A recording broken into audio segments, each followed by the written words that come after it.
A Comissão Europeia alertou que Portugal está em risco de não cumprir a meta do déficit abaixo dos 3% em 2015. O parecer de Bruxelas diz que o esforço orçamental do governo está aquém das recomendações. Dos 16 países da zona euro analisados, apenas 5 cumprem claramente o pacto orçamental, 4 têm nota positiva de forma geral e 7, onde se inclui Portugal, têm riscos de incumprimento. França, Itália e Bélgica vão sofrer uma nova avaliação de Bruxelas em março de 2015. Os presentes nos sapatinhos dos Estados-membros da zona euro não param de chegar de Bruxelas. Depois do plano Juncker, esta sexta-feira a Comissão Europeia revelou os pareceres sobre os orçamentos nacionais de cada país para 2015.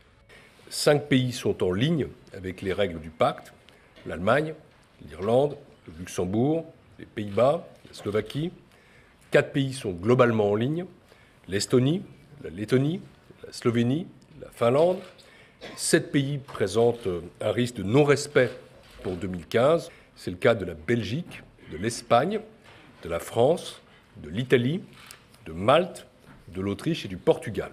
A estimativa do governo português para o déficit em 2015 é de 2,7% do PIB, limite de 3% inscrito no Pacto de Estabilidade e Crescimento. Mas o número continua em Bruxelas e, mais uma vez, Portugal aparece literalmente em último lugar no discurso do da Economia. Pierre Moscovici deixa por isso o alerta. Certains projets de budget n'aient pas été rejetés fin octobre pour dérapage grave par la commission précédente, ne pas qu'il soit dans le respect complet du pacte de stabilité et de croissance. Para os 4 países que cumprem o Pacto de Estabilidade e Crescimento e para os 7 que estão em risco de incumprimento aos olhos de Bruxelas, em 2015. Mas o foco da atenção da Comissão Europeia vai estar em 3 países. 3 pays, la France, l'Italie et la Belgique. La Commission examinera dès mi-mars 2015 leur situation vis-à-vis du pacte de stabilité et de croissance. Et nous le ferons à la lumière des critères suivants. D'abord, la qualité de l'exécution budgétaire pour 2014, la finalisation des lois de finances pour 2015 et la documentation détaillée que nous attendons encore des programmes de réformes structurelles annoncés par les autorités des 3 pays dans leurs lettres récentes à la Commission, qui vont être rendues publiques. Com a informação disponível pelos orçamentos dos Estados da zona euro, a Comissão Europeia prevê que o déficit orçamental da região da moeda única baixe de 2,6% previstos para este ano para 2,4% em 2015. Para debater os riscos e avisos de Bruxelas em relação às contas públicas e às reformas estruturais, contamos com a participação de Miguel Félix António, João Pedro Borges de Lemos. Sejam muito bem-vindos. Miguel Félix António, Bruxelas está com muitas dúvidas de que Portugal consiga concretizar as medidas para cumprir o déficit em 2015. Sim, aliás já o tinha dito quando fez o relatório de pós-monitorização da intervenção da Troika aqui em Portugal. A previsão, quer aliás da Comissão Europeia, quer do FMI, a previsão de déficit era superior àquela, por um lado, com que nos tínhamos comprometido, que era de 2,5%, por outro lado, superior também ao que foi o valor apontado pelo governo português no Orçamento de Estado. Eu bem sei, aliás, ocorre-me esta coisa de há num filme português conhecido, adaptando aqui, diria que previsões há muitas, não é? Porque, de facto, previsões há de facto muitas e para todos os gostos. E muitas vezes verificamos que as previsões, mesmo de instituições internacionais, conforme aliás já vimos aqui outro dia também, também têm as suas falhas e, portanto, não devem ser endeusadas. De qualquer forma, julgo que a Comissão Europeia tem razão de uma forma geral. E, aliás, isto não é uma coisa dirigida apenas a Portugal. O que nós verificamos é que apenas 1/3 dos países da zona euro está, digamos, a cumprir aquilo que são todos os requisitos do Pacto Orçamental. De qualquer forma, não sendo, portanto, dirigida a Portugal esta ideia de que há aqui uma pressão maior sobre Portugal, não é o caso, não é? Não, há outros países que até estão a ser alvo de uma vigilância ainda mais reforçada, nomeadamente a França, a Itália e a Bélgica. Portanto, é normal que assim seja. Nós assinámos o Pacto Orçamental, comprometemos a que o déficit não deveria ultrapassar os 3%, que deveria ter uma redução estrutural, que é uma das coisas que a Comissão aponta, é que a redução estrutural, que é o que permite a prazo de conseguir um déficit mais equilibrado, não está no ritmo que deveria estar.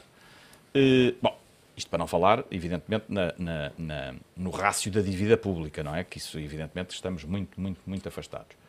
Mas, portanto, eu penso que é normal que a Comissão Europeia, que é uma das suas competências como guardiã dos tratados, digamos assim, é cumprir e fazer cumprir aquilo que são as disposições dos tratados a que os países se vincularam.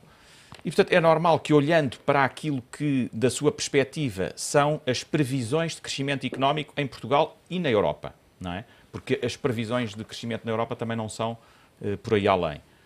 E faz com que diga, bom, os pressupostos em que o orçamento está construído não vai conseguir alcançar esses 2,7% de déficit que o Governo diz que consegue, porque tem na sua base um crescimento económico que será difícil de alcançar e muito porque está assente também numa cobrança de impostos. Ora, a Bruxelas tem dúvidas de que a arrecadação de receita por dois lados, do combate à fraude por dois lados. Por um lado, seja tão... Exatamente.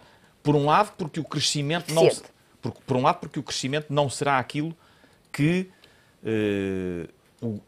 Melhor, a Comissão acredita que o crescimento não será aquilo que o Governo acredita que será. E, por outro lado, porque considera que não há, neste momento, grande margem para que o combate à fraude fiscal consiga ter um aumento de receita que ajude a que o déficit vá para esse patamar. Exatamente. Mas, independentemente dessas questões, João Atanásio, da diferença em termos de previsão do crescimento para o próximo ano, parece que a Comissão Europeia duvida do ímpeto reformista do Governo, que, aliás, levou ontem a Ministra das Finanças no Parlamento Europeu a dizer que há aqui um déficit de percepção por parte de Bruxelas e que o ímpeto reformista continua intacto. Vamos a ver, o ímpeto reformista em todos os países diminui à medida que se aproximam os ciclos eleitorais. Isso é próprio de todos os países democráticos que têm eleições e isso acontece sempre assim. Eu preocupa-me extraordinariamente a execução orçamental do ano 2015 e, apesar de, como disse o Miguel, as previsões serem previsões e, portanto, serem sempre falíveis, há um indicador que me preocupa extraordinariamente, que é o facto de nós, para o próximo ano, termos exatamente eleições. E, portanto, num ano de eleições, a execução orçamental é sempre difícil. É difícil por duas razões. Por um lado, porque o Governo, o que por acaso nem aconteceu neste caso, e isso penso que é um mérito, não abrandou as medidas de austeridade, pelo menos de forma significativa, que impendem sobre os portugueses, e isso é positivo, porque está numa trajetória coerente, pelo menos. Podemos dizer se que é a trajetória correta ou não, mas é uma trajetória pelo menos coerente. Medidas que substituíssem o corte dos salários e das pensões que foram chumbados pelo Tribunal Constitucional. Aliás, o parecer de Bruxelas chama também a atenção para isso. O parecer de Bruxelas, a própria UTAU já chamou a atenção para isso, para o facto de se estar a ter uma previsão excessivamente otimista relativamente, por exemplo, aos 100 milhões que se espera do combate à fraude e à evasão fiscal, de uma perspectiva muito otimista do que diz respeito às contribuições e à arrecadação de impostos e, portanto, há aqui uma série de dúvidas sobre as previsões do Governo e de riscos. Eu o que penso, no entanto, que é mais importante é, num ano em que normalmente os governos tentam, de alguma maneira, não ser demasiado draconianos para não perderem as eleições, depois há um ciclo em que nada se passa.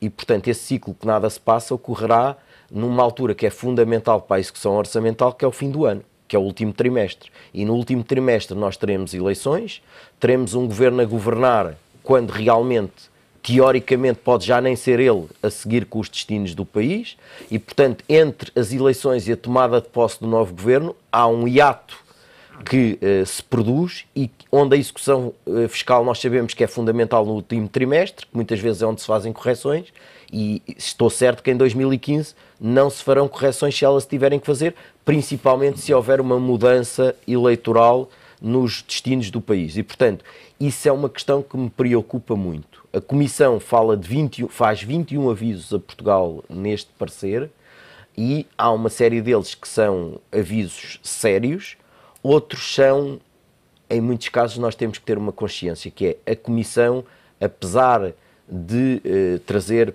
especialistas em determinadas áreas, muitas vezes não tem um conhecimento tão real da sociedade e da economia portuguesa como tem aqueles... E quais são esses riscos, em sua opinião, que são de facto sérios? Os riscos sérios, o Miguel já disse, a nossa economia portuguesa é uma economia muito aberta, é uma economia que depende muito do resto da Europa. Se nós analisarmos o destino das nossas exportações, nós estamos muito dependentes do ciclo económico da zona euro e da própria União Europeia e, portanto, qualquer contração no crescimento económico que se verifique nos nossos parceiros afeta-nos significativamente. Portanto, começa pelo próprio cenário macroeconómico. Exatamente. E pelas previsões da zona euro e da União Europeia. E, portanto, esse cenário macroeconómico é um cenário que está excessivamente dependente de uma conjuntura externa, que pode ser menos favorável do que aquela que se espera e que pode levar a uma retração das nossas exportações e, consequencialmente, pode levar a uma retração da própria procura interna e isso pode gerar um cenário macroeconómico menos favorável para Portugal.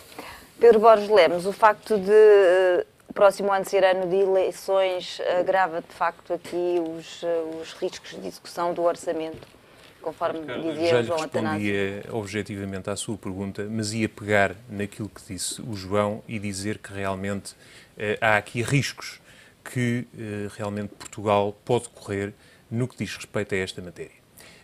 E, no meu entendimento, são fundamentalmente 4. Nós temos a situação da capitalização do novo banco, temos a situação da venda do BPN Crédito, temos a reclassificação das dívidas das empresas públicas e temos, digamos assim, uma falha de sustentabilidade do ajustamento externo.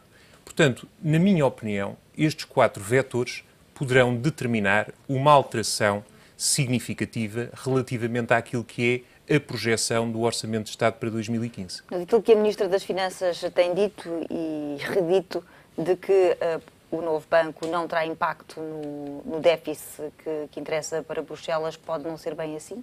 Eu penso que não está claro, pode não ser bem assim. Quer dizer, nós continuamos aqui numa nebulosa relativamente ao novo banco. Portanto, há muita matéria que ainda está por realmente descortinar relativamente ao novo banco. E, portanto, quer dizer, ainda que o Governo esteja empenhado e firmemente empenhado realmente em que esta situação não derrape, é muito complicado, quer dizer, controlar a 100%. É muito complicado controlar a 100%. E, portanto, vamos ver se realmente o efeito sistémico que esta situação toda do BES não vai, digamos assim, implicar... Está a falar sobre o impacto na economia, estou a falar nas previsões... no impacto na economia, que nós ainda não sabemos qual é. Portanto, nós há meses que andamos a tentar perceber qual é o impacto que esta situação vai causar realmente em Portugal. Mas há aqui, no fundo também, uma previsão, e nós temos que entender sempre as previsões da Comissão Europeia não como uma determinação de resultado, porque elas podem ser falíveis, como disse o Miguel e o João, e eu concordo. Mas há, no fundo, aqui 2 questões que estão em cima da mesa para a Comissão Europeia e que têm que ver com o facto de a Comissão Europeia considerar que Portugal irá ter, no fundo, despesas muito mais elevadas do que aquelas que prevê, designadamente despesas de proteção social, e as receitas não corresponderão àquilo que o Governo também, eventualmente, tenha previsto. E, portanto, isto é um ponto que a Comissão Europeia refere como extraordinariamente importante. Ou seja, a Comissão considera e aconselha medidas adicionais relativamente a esta matéria e aconselha de uma forma muito perentória, não é? Agora, é evidente que nós temos aqui, quer dizer, países, designadamente a França, a Itália e a Bélgica, que estão numa situação muito, digamos que de risco muito maior, não alcançar as metas comparativamente a Portugal. Portanto, Portugal não tem, digamos que não está, digamos assim, com o sinal encarnado, como estão estes três países, até porque o diferencial da previsão entre aquilo que é o déficit previsto pelo governo português e a previsão da Comissão Europeia, que é de 3,3%, não é, digamos assim, tão grande como aquela que existe relativamente a estes países. Déficits excessivos e, portanto, não há um cumprimento das regras do Pacto de Estabilidade e Crescimento. É verdade, é verdade. Miguel Félix António, relativamente às medidas, o Primeiro-Ministro afirmou que, apesar de Portugal apresentar um déficit de 2,7% e não de 2,5%, como se tinha comprometido com a Troika, que a Comissão Europeia não vai fazer nada porque está confiante de que Portugal tomará as medidas necessárias se de facto for preciso. Mas não revela essas medidas. E ontem a Ministra das Finanças acrescentou que seria contraproducente apresentar essas medidas agora, não sabendo se irão ou não ser necessárias. Em sua opinião, o Governo devia apresentar desde já as medidas que tomará se for necessário? Respondo já, mas deixe-me só aqui ainda aqui apanhar o que o Pedro estava a dizer. Sim. Relativamente à questão do déficit e da relação com o novo banco. Por exemplo, a Comissão Europeia, o Eurostat, não está ainda definido. Se o Eurostat considerar que o empréstimo que foi feito ao novo banco pelo Fundo de Resolução deve ser contabilizado no déficit em 2014, significa que em Portugal o déficit em 2014 será de 7,7%, o que é de facto uma brutalidade. Portanto, o impacto do novo banco nisto é muito grande e vamos ver como é que tudo isto se consegue resolver, mas este é um aspecto que... Mas desta altura já não deveria haver sinais desse impacto? Bem, para já há aqui uma questão que é contabilista, que é saber se o Eurostat considera mesmo que deve ser... uma questão. A outra é o impacto sobre a economia. Olha, eu por acaso estive ontem no fórum, na segunda-feira, no fórum do Diário Económico sobre... No terceiro trimestre a economia cresceu 1,1%. E foi interessante ouvir os presidentes dos bancos. Eu retiro que...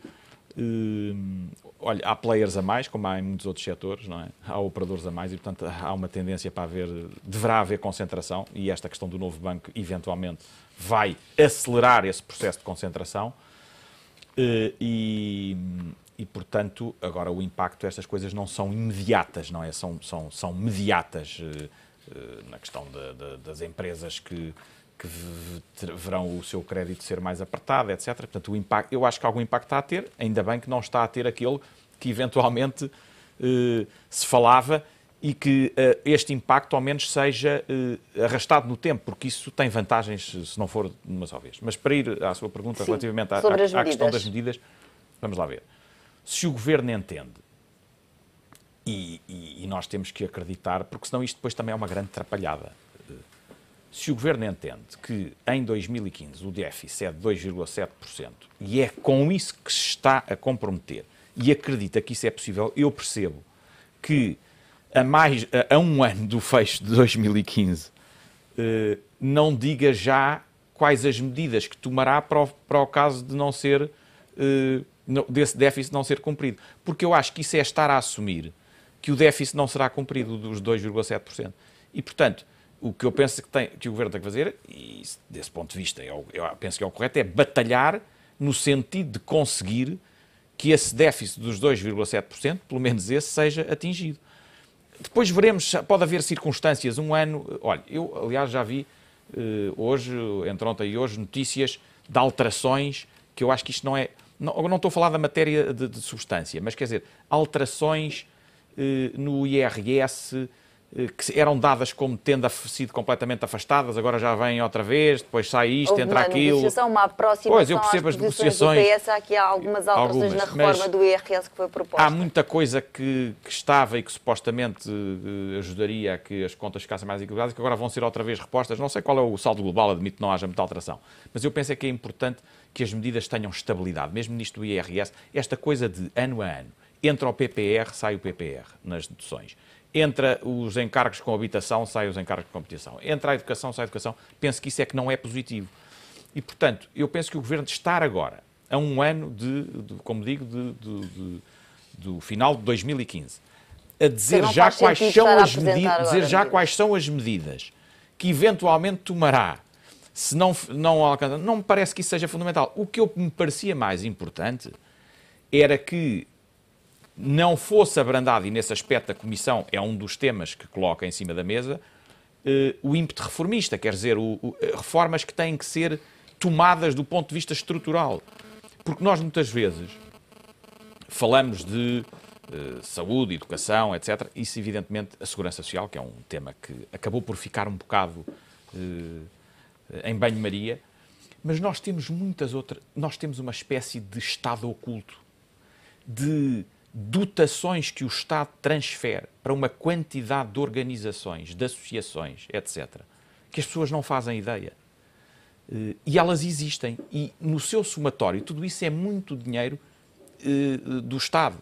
E, portanto, esse tipo de reformas, eu bem sei que isso são as reformas mais complicadas. Porque é da reforma do Estado, da corte da despesa pública. Estou a falar de reforma do Estado que necessariamente deverá levar a um corte da despesa pública. E corte da má despesa pública. Porque eu penso que em área, por exemplo, da saúde, e em que nós somos exemplares, há um trabalho, pelo menos, que tem sido... Não houve uma grande reforma. Quer dizer, por exemplo, nós podíamos ter avançado para discutir se fazia sentido alargar o sistema da ADSE a todos os portugueses. Isso seria uma reforma estrutural. Não foi discutido. De qualquer forma, eu penso que houve uma racionalização dos meios. O Primeiro-Ministro veio esta semana dizer que o Governo salvou o Serviço Nacional de Saúde e que os hospitais estavam falidos. Mas, Miguel Félix António, vamos fazer agora um curto intervalo neste Comissão Executiva. A seguir, voltaremos a esta questão das medidas e das reformas estruturais. Até já.